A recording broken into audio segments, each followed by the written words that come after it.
مسلمانوں کو دعاؤں کا ہتھیار دیا گیا ہے۔ حضور صلی اللہ علیہ وسلم نے اتنی دعائیں سکھائی ہیں، ہر کام کی، ہر ضرورت کی، ہر پریشانی کی، تاکہ امت کسی کے محتاج نہ بنے۔ یہ دعا مانگے، یہ دعا کے بہت بڑا سہارا ہے اللہ تعالیٰ کا۔ حدیث شریف میں ہے کہ سب سے زیادہ اکرام اللہ کے دربار میں دعاؤں کا ہوتا ہے، وہ اوپر چڑھتی ہے تو ان دعاؤں کا اکرام کیا جاتا ہے کہ درخواست آئی ہے، ویسے نہیں کہ اس کو ردی میں ڈال دے۔ سب سے زیادہ اکرام اللہ کے دربار میں دعاؤں کا ہوتا ہے اور سب کی قبول ہوتی ہے۔ اس لیے یہ نہیں سمجھنا چاہیے کہ ہماری نہیں ہوتی ہے، کہ آپ کی بھی ہوتی ہے۔ ہر مومن کی دعا قبول ہوتی ہے۔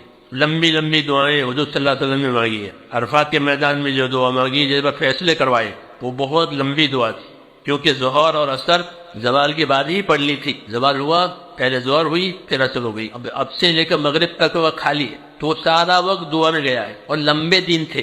یہ آخری چیزیں تھیں حضور صلی اللہ علیہ وسلم کی، تاکہ امت نہ امید نہ بنے، اللہ کا کام کرے، اللہ پر اعتماد کرے۔ تو یہ ہے ہمارا کام کہ حالات کے ساتھ استقامت اور اپنی استقامت کے لیے دعا مانگیں۔